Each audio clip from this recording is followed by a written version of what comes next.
फरवरी 2026 में केंद्रीय स्वास्थ्य मंत्री जेपी नड्डा जी ने किस वर्ष तक भारत से लिम्फेटिक फाइलेरियोसिस यानी कि हाथी पांव को समाप्त करने का लक्ष्य रखा है? आंसर हो जाएगा ऑप्शन डी 2027 तक।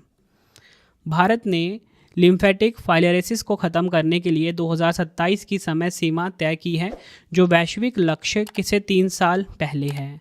बताना चाहता हूँ, लिम्फेटिक फाइलेरियोसिस यानी कि हाथी पांव मच्छरों द्वारा फैलने वाली एक उपेक्षित उष्णकटिबंधीय बीमारी है जो शरीर के अंगों में अत्यधिक सूजन पैदा करती है। नेक्स्ट है हमारा क्वेश्चन, फरवरी 2026 में गिफ्ट सिटी के नए अध्यक्ष के रूप में किसे नियुक्त किया गया है? राइट आंसर हो जाएगा ऑप्शन ए उदय कोटक। अगला क्वेश्चन, फरवरी 2026 में जारी हैंडले पासवर्ड इंडेक्स 2026 में भारत को कौन सा स्थान प्राप्त हुआ है? आंसर हो जाएगा ऑप्शन सी, भारत को 75वां स्थान प्राप्त हुआ है। इंपॉर्टेंट पॉइंट से हम समझेंगे, हैंडले पासवर्ड इंडेक्स 2026 में भारत का पासपोर्ट जो 75वें स्थान पर पहुंच गया है। पिछले वर्ष भारत 85वें स्थान पर था और 2026 की शुरुआत में 80वें स्थान पर। टॉप 3 की बात करेंगे, सिंगापुर 1 पे है, जापान और दक्षिण कोरिया नंबर 2 पे है, स्वीडन और संयुक्त अरब अमीरात नंबर 3 पर है। अगला क्वेश्चन है, प्रधानमंत्री नरेंद्र मोदी जी ने सड़क दुर्घटना पीड़ितों को समय पर चिकित्सा सहायता और मुफ्त उपचार प्रदान करने के लिए किस योजना को मंजूरी दी है? राइट आंसर हो जाएगा ऑप्शन डी, पीएम राहत योजना। पीएम राहत का फुल फॉर्म है road accident victim hospitalisation and assured treatment. योजना की शुरुआत 14 फरवरी 2026 को हुई। इस योजना के तहत सड़क दुर्घटना के प्रत्येक पात्र पीड़ित को, चाहे वह किसी भी श्रेणी की सड़क पर हो, दुर्घटना की तारीख से 7 दिनों तक प्रति पीड़ित 1.5 लाख रुपए तक का नकद उपचार मिलेगा। नेक्स्ट है, विधायकों की अटेंडेंस मार्क करने के लिए AI powered face recognition technology का इस्तेमाल करने वाली भारत की पहली विधानसभा कौन सी बन गई है? राइट आंसर हो जाएगा ऑप्शन ए, आंध्र प्रदेश। यह आपने ध्यान रखना है। अगला क्वेश्चन, फरवरी 2026 में प्रधानमंत्री नरेंद्र मोदी जी ने पूर्वोत्तर भारत की पहली आपातकालीन लैंडिंग सुविधा का उद्घाटन कहाँ किया है? राइट आंसर हो जाएगा ऑप्शन ए, असम के डिब्रूगढ़ में। यह आपने ध्यान रखना है। एशियन राइफल पिस्टल चैंपियनशिप 2026 की पदक तालिका में कौन सा देश शीर्ष स्थान पर रहा है? राइट आंसर ऑप्शन बी हो जाएगा, भारत देश शीर्ष स्थान पर रहा है। भारत ने एशियन राइफल पिस्टल चैंपियनशिप 2026 में 94 मेडल जीतकर मेडल टैली में टॉप पर रहा। पदक विभाजन की बात करेंगे, 51 गोल्ड, 23 सिल्वर, 20 ब्रॉन्ज है। सीनियर श्रेणी की बात करेंगे, सीनियर राइफल और पिस्टल स्पर्धाओं में भारत ने 33 पदक हासिल किए हैं। 13 गोल्ड है, 11 सिल्वर है, 9 ब्रॉन्ज है। आयोजन स्थल की बात करेंगे, doctor Karni Singh shooting range, नई दिल्ली में इसका आयोजन किया गया है। नेक्स्ट है हमारा क्वेश्चन, गेल इंडिया लिमिटेड के नए अध्यक्ष और प्रबंध निदेशक कौन बने हैं? राइट आंसर हो जाएगा ऑप्शन ए, दीपक गुप्ता। अगला क्वेश्चन है, म्यूनिख सुरक्षा सम्मेलन 2026 का 62वां संस्करण कहां पर संपन्न हुआ है? आंसर हो जाएगा ऑप्शन ए, जर्मनी में। म्यूनिख सुरक्षा सम्मेलन 2026 का जो 62वां संस्करण है ये संपन्न हुआ है। म्यूनिख सुरक्षा सम्मेलन 2026 का 62वां संस्करण जर्मनी के म्यूनिख शहर में संपन्न हुआ। थीम की बात करेंगे, अंडर डिस्ट्रक्शन। अगर हम बात करें भारतीय भागीदारी की, तो भारत के विदेश मंत्री डॉक्टर एस जयशंकर जी ने इस सम्मेलन में भारत का प्रतिनिधित्व किया है। अगला क्वेश्चन है, किस राज्य या केंद्र शासित प्रदेश ने जमीनों के डिजिटल रिकॉर्ड और पहचान के लिए भू आधार योजना शुरू की है? राइट आंसर हो जाएगा ऑप्शन सी, दिल्ली ने। यह आपको ध्यान रखना है। दिल्ली सरकार ने राजधानी में ज़मीन से जुड़े विवादों और फर्जीवाड़ों पर लगाम लगाने के लिए भू आधार योजना शुरू की है। अब दिल्ली के हर भूखंड को 14 अंकों का unique land parcel identification number यानी ULPN दिया जाएगा। इस व्यवस्था को भू आधार नाम दिया गया है। नेक्स्ट है हमारा क्वेश्चन, किस देश के वैली ऑफ द किंग्स में 2000 साल पुराने 20 तमिल ब्राह्मी शिलालेखों की खोज की गई है? राइट आंसर हो जाएगा ऑप्शन बी, मिस्र। यह आपने ध्यान रखना है। डिटेल में बात करेंगे, मिस्र की किंग्स वैली में 2000 साल पुराने शाही मकबरों में तमिल ब्राह्मी लिपि में लिखे चिकाई कोरोन नामक शिलालेख मिले हैं। यह शिलालेख पहली शताब्दी ईसा पूर्व के हैं, जो यह दर्शाते हैं कि रोमन काल के दौरान भारतीय व्यापारी मिस्र के नील घाटी क्षेत्र तक सक्रिय थे। नेक्स्ट है हमारा क्वेश्चन, भारत का पहला राष्ट्रीय गो संस्कृति संग्रहालय कहाँ स्थापित किया जाएगा?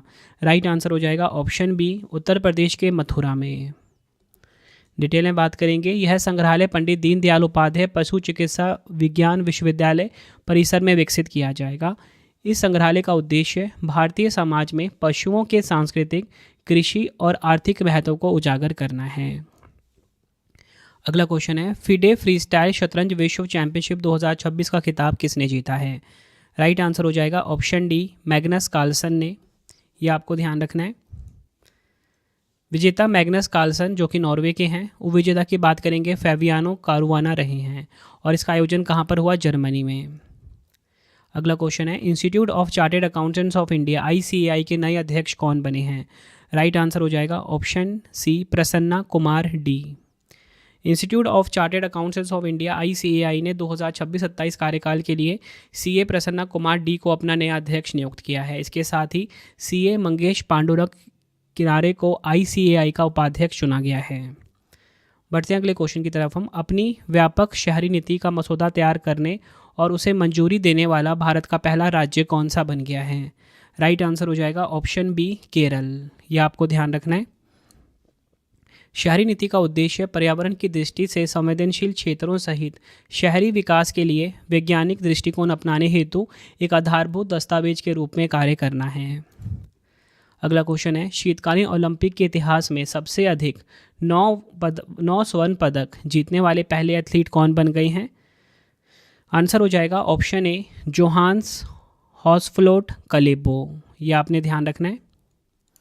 डिटेल में बात करेंगे, नॉर्वे के क्रॉस कंट्री स्कीयर जोहान्स हॉसफ्लोट कलेबो शीतकालीन ओलंपिक के इतिहास में 9 स्वर्ण पदक जीतने वाले पहले एथलीट बन गए हैं। उन्होंने 2026 मिलानो कोर्टिना शीतकालीन ओलंपिक में पुरुषों की 4x7.5 किलोमीटर रिले में ऐतिहासिक रिकॉर्ड अपने नाम किया।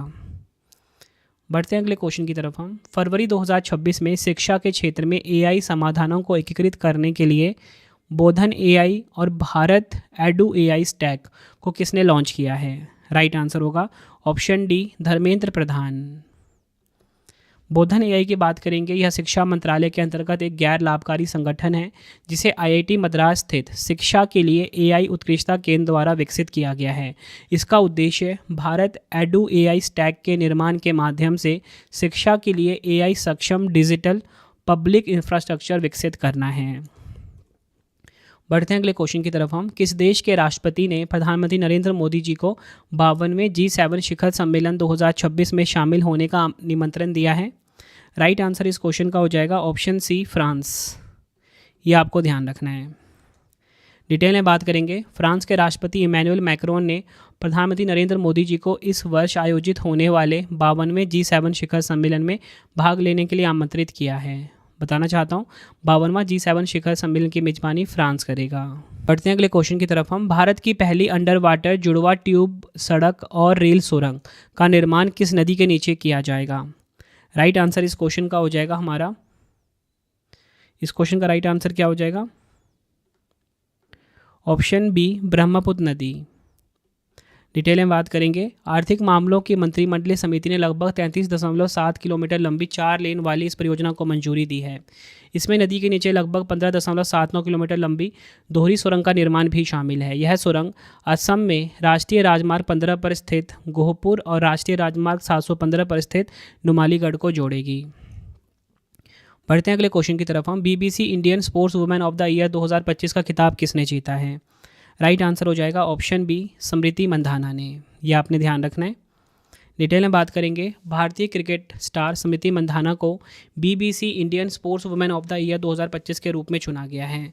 अन्य पुरस्कार विजेताओं के बारे में बात करेंगे, BBC emerging player of the year Divya Deshmukh, यह आपको ध्यान रखना है। BBC para sports women of the year Preeti Pal को मिला है। BBC lifetime achievement award Anjali Bhagwat को मिला है। ये सभी फैक्ट आपको ध्यान रखने हैं। नेक्स्ट है हमारा क्वेश्चन, राष्ट्रीय राजमार्गों के किनारे भारत के पहले मधुमक्खी गलियारे विकसित करने की पहल किसके द्वारा शुरू की गई है? राइट आंसर हो जाएगा ऑप्शन डी, भारतीय राष्ट्रीय राजमार्ग प्राधिकरण यानी कि NHAI के द्वारा। अगला क्वेश्चन है, PM नरेंद्र मोदी जी और फ्रांस के राष्ट्रपति इमैनुअल मैक्रोन ने भारत की पहली निजी क्षेत्र की एयरबस H125 हेलीकॉप्टर की अंतिम असेंबली लाइन का उद्घाटन कहाँ किया है? राइट आंसर इस क्वेश्चन का हो जाएगा ऑप्शन बी, वैमगल कर्नाटक में। यह आपने ध्यान रखना है। पीएम नरेंद्र मोदी जी और फ्रांस के राष्ट्रपति इमैनुअल मैक्रोन ने वर्चुअल माध्यम से भारत की पहली निजी क्षेत्र की हेलीकॉप्टर सुविधा निर्माण सुविधा का उद्घाटन किया है।